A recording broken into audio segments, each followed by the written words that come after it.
Hi everyone, my name is Tori, this is Novel Life, and welcome back to my channel. Today I have my April mid-month wrap-up to share with you. I'm filming this on the 14th, so it's like a day early, but it's not going to change my statistics way too much, so I just decided to film it today because that's when I want to film things.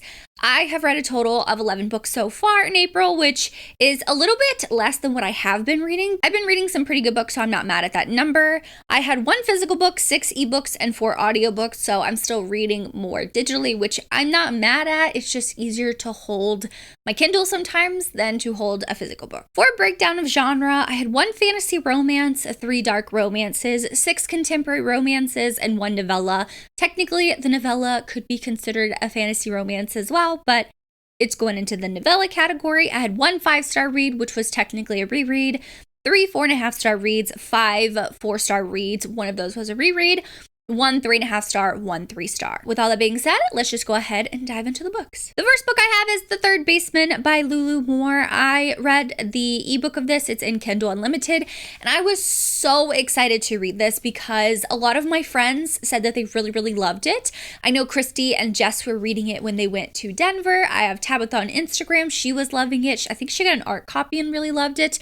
And I just saw this buzzing around and I thought, I really want to read it. It's baseball season, so I want to dive into it. Now, this one is a second chance romance, kind of.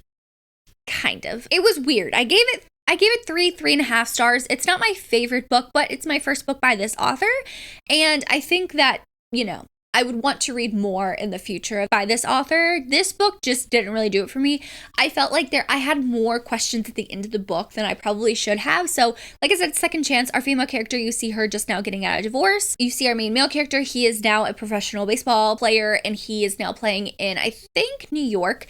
And our female character is joining the team there, even though she's like a NASA engineer. She's like a space engineer or something like that. Like, so bizarre, but they hire her for like $1 million a year. That's her salary. And the team has a lot of money, but they're not like a very good team. Our main male character is just like a new player on the team. He wants, the owner of the team wants him to come on to the team and like build it back up, be a good team. Like, they start winning games. I'm just like, that whole thing with her being an engineer doesn't make sense. But basically he said, if you want me to join the team, you have to get my ex over here and you have to make her join the team somehow, and then I'll join the team and sign a contract. Now, she is just getting out of a relationship, or I should say a marriage. She's newly divorced and she's kind of thinking of starting over, but she doesn't know that he's going to be there. So she's like, what the heck is happening, right? So she's kind of taken by surprise. But the things that kind of just like didn't make sense to me is like he waited 14 years to go after her, and it just conveniently have to be right after she's divorced. So I was like, that's a little weird. That's a little weird to me. I didn't understand that part of it. Also, the reasons why he broke up with her when they were younger, like they had this really like intense 6 months in high school, like first love type of a thing. You love them. But he like broke it off in like such a weird way. And like he went to play on pro baseball and like kind of left her. And I'm just like, why did you do that? Like, there was no groveling. I wanted way more groveling than there was.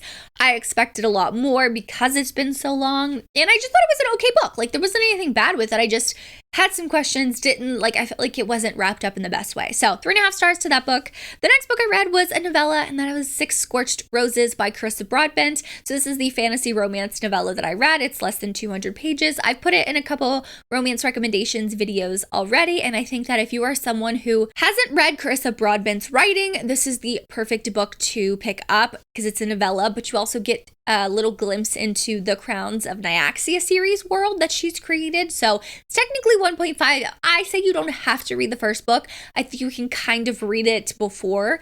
It doesn't give anything away. I don't think it gives any spoilers away.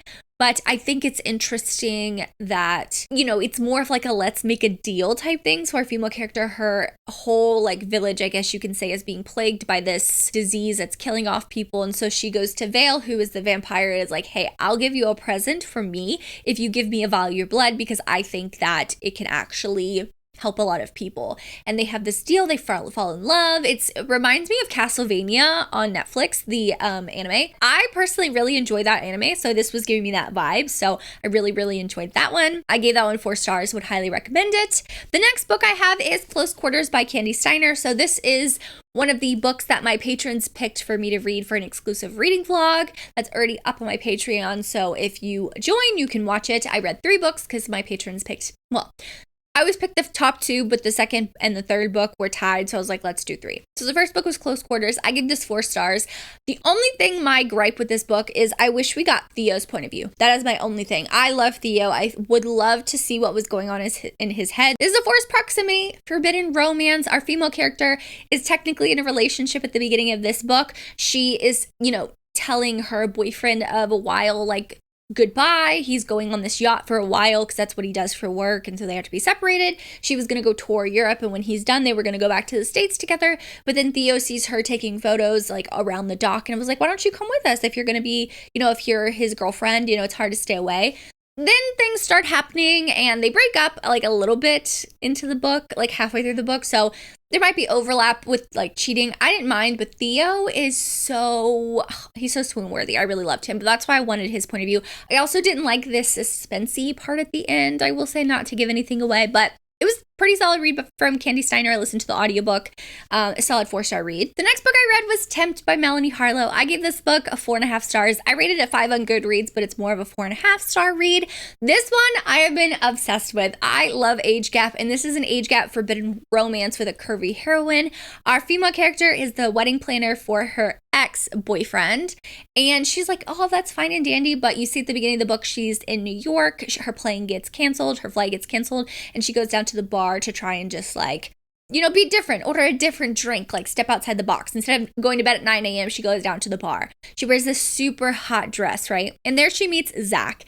Zach is actually, you come to find out, her ex-boyfriend's dad, who is, I think, 15 years older than her. Her boyfriend was like 4 or 5 years younger than her. So in that relationship, she was older. But it gets super messy when the wedding comes and he comes back because they have a one-night stand, but they don't know who each other is until the wedding. Also, you don't know that like Zach even has a son. He finds out that, it's not like he raised him or anything like that. He's been estranged. Didn't even know he had a son. The ex-boyfriend didn't even know he had a father. It's messy and angsty, and I loved it. So good. This is another book by Melanie Harlow I really love. So 4.5 stars to that one. The next book I read was Blame It On The Vodka by Fiona Cole. I read this physically. Jess at Peace Love Books and I were doing a read along of the Blame It On The Alcohol series. This is the third and final book. We already had our live show at the beginning of April. I think it was like the 10th that we had it. This I gave 4.5 stars. I rated it 4, but it's probably 4.5. I love Austin. I think that he is absolutely amazing. He has the dirtiest mouth, and I love it. There was something I was not expecting when I started reading this book. This is a best friends get married in Vegas accidentally, but Raylan, our female character, Ray, she does not want to get married. So she has always been someone who says, I don't want to be married. I don't want to be with anyone. And when she accidentally gets married to Austin, they like have a moment where they're both drunk. Let's get married, and then they have sex for the first time, but they've been friends since college. So it's been a long time that they've been friends, and they just never went there because Austin will always want more, and he knows Raylan or Ray will not want more. So he's not even going to put himself in that situation, right? And I loved it. I thought it was so good. My thing is I did not like some of Ray's decisions, and I felt like the ending wrapped up a little too quickly, which is why I couldn't get it 5 stars. But it was a pretty solid read, I would say. The next book I read was Hawk by Jessie Hall. So this book is the third book in that exclusive reading vlog. Spoiler alert, one of those books was a DNF. But I read Hawk, and I gave it 3 stars. I wanted to love this book. I really did. And it's a forbidden romance.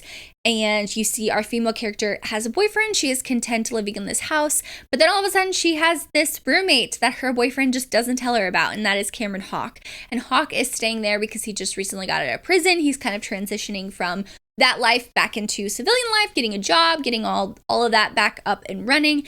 And she is kind of like at home with him because she is a writer. She works from home. He is just staying there until he gets a job and gets everything set up. And her boyfriend at the time is going out to go to work. And you see them, they have these like movie coffee dates, and like he gets under her skin, which is all fine and dandy, but like she stays with her boyfriend even though, she's having sex with Hawk. And that makes me mad. Like, I don't mind cheating if it makes sense, but for me, her boyfriend, besides her having a thing with Hawk and having sex with him, her boyfriend was giving her reasons to break up, like outside of the Hawk situation. You know what I mean? Like, he wasn't being attentive. She was feeling not the same way towards him. She was just like, you could tell that she was wanting to break up with him prior to kind of Hawk coming into the picture, but that kind of like pushed her along. But she stayed with him until like 80% through the book. And I was like, what the fuck? Like, why just break up with him? I hate that. I do not like that in books when cheating is not warranted. It's just there for a reason. Like, I personally didn't think that her reasoning for staying with her boyfriend mattered. Like, I did not get it. Did not get it at all. But I like the forbidden aspect, roommates, forced proximity. So it was an average 3-star read. It makes me want to go back and try That Sick Love again. I tentatively DNF'd that at 18%. I just never continued it. But now I'm like, okay, maybe that one's a little bit better. The next book I listened to was Coach by Devney Perry. This is a new release. This is interesting because we get it from a football coach's perspective. So it is sports romance. There actually is a decent amount of sports in there. But you see our main male character, Ford, he has this really interesting childhood friends, and then it turns into lovers in the book with Millie. They are working, well, she works at the college that they went to when they were younger, but she's in the kind of like the athletics department. And then he is hired as the coach. He was an NFL star. He had an injury, couldn't play anymore, turned to a coach for the NFL. And then now he's a college coach. He's also a single dad. He has a child that's 9 years old with a different woman, but you kind of see that Millie and Ford didn't go anywhere with their relationship because he found out that this girl was pregnant. So he kind of did the right thing and kind of married her and did all that. It's labeled as it's like marketed as a second chance. I personally don't think it's a second chance. So don't expect a second chance romance. It's just them like rekindling that kind of friendship that they had in college and then moving it into like the lovers category. And I thought it was a solid read by Devney Perry. I gave it 4 stars. It's really good. The narration is really good. And yeah, I would recommend it if you're looking for that kind of single dad romance. The next book I read was a fantasy romance, and that is A Court of Blood and Bindings by Lisette Marshall. This is a 4.5 star read for me. This one I've been obsessed with. I cannot believe more people aren't talking about this, because you see, this has a lot of things that I personally love in fantasy romance. A strong female character. She's not like a limp noodle. A very cool magic system that's based around colors, which I find really interesting and unique. I'm pretty sure it's been done before, but I find you don't really find those in fantasy romances. And the world building is actually easily digestible. I didn't feel like it was confusing. I will say I didn't give it 5 stars because the first 35% is slow. But once you get past that, it does pick up and it gets really, really good. The second book is out, but not on audio. The third book is releasing in May, I think the end of May. So disclaimer, the whole thing is not, the trilogy is not finished. But I'm obsessed with the romance. I'm obsessed with the hero. The hero deserves everything.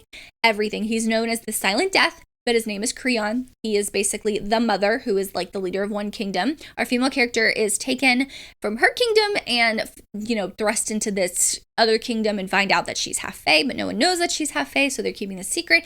Creon wants to kind of bring down the mother. It's this like, hey, let's work together. And then they find out that they're falling for each other, and he doesn't speak. He cannot speak, literally. The mother took his voice away, so only she can hear him speak. And they have this thing with all the fae that they're bound to the mother, so they can't use their powers against her to kind of like overtake her. But that's when our female character comes in, because she is half fae. She has powers. She's been hidden away from her whole life, so the mother doesn't know that she has powers. So she is the one person that can take down the mother. And it gets crazy at the end. The cliffhanger, I'm like, come on, man. I had to know what happened. So I have the second book on my Kindle because I listened to the audio of the first book and I thought the narration was really good, but the audiobook's not out yet. I don't know when it's coming out. I can't wait. So I have the Kindle version, but that one was another good one. Another good read that I've read was The Summer We Fell by Elizabeth O'Rourke. I gave this 4.5 stars. This is angsty. This is forbidden. This is, oh my God, the characters will piss you off. I will say there's flashbacks every chapter. It's then now, it flip-flops. I am not the biggest fan of that. I've critiqued books like that in the past, and you have to do a book really, really well, in my opinion, because sometimes when you go past to present, it takes me out of the story. Like if I'm in the present and we switch to past, I want to stay in the present. So it takes a lot of work for the author to make sure that the reader doesn't feel like they're being pulled out of a story and thrust into another story. But I think Elizabeth O'Rourke did a really, really good job taking the past to present. So when they were, in the current time now, and they're thinking about memories that happened, you get thrown back to that memory, and then you're now in the front, and then you go back to the now. So I think it was done really, really well. That's probably why I didn't give it a full 5 stars. Also, the ending, and you find out reasons for things. I'm like, that was it? That was the reason all of this happened? Are you kidding me? But super angsty. Basically, our female character, you see her when they're younger. She is dating this other guy, and he comes home for the summer. One summer when he's in college, and he brings his friend Luke. and Luke and Juliet just automatically like check each other out, and they're like, I don't really like you. I feel like we're too similar, but I also don't really like you. So it's really interesting, their romance that they have. It's interesting, the dynamics of the romance and the friendships, and there's everything that our female character Juliet's been through in her life. It's interesting. There's a lot of triggers, so I would say check the triggers. If you need them, message me. I'll give them a whole list.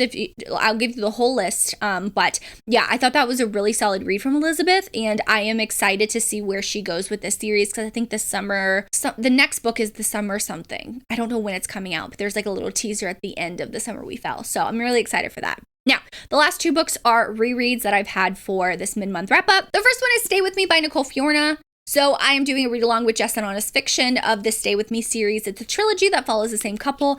This was a reread. I listened to the audio this time, and I gave it 5 stars. Still love this. Ollie and Mia are just perfection. Ollie Masters, he needs to be protected at all costs. I'll just say that. And then I read Even When I'm Gone, which is the second book. Second book, I still gave 4 stars. The second book is not my favorite in the series, but it's part of the story, you know, and you just have to keep trugging along. So that was my last 2 books for this mid-month wrap-up, totaling 11 books. You can let me know what's your favorite book that you've read so far this month. I have a big TBR planned for the rest of April. A lot of new releases, a lot of books I'm excited to read. So yeah, drop me what your favorite read so far this month is. Also, drop me a lightning bolt emoji, because it's raining outside and it's been raining for the past couple days with thunderstorms, and I'm over it. I want sunny weather again, okay? But thank you so much for watching. Make sure you like and subscribe for more content for me. As always, I hope you're living a novel life, and I will see you in my next one. Bye, guys.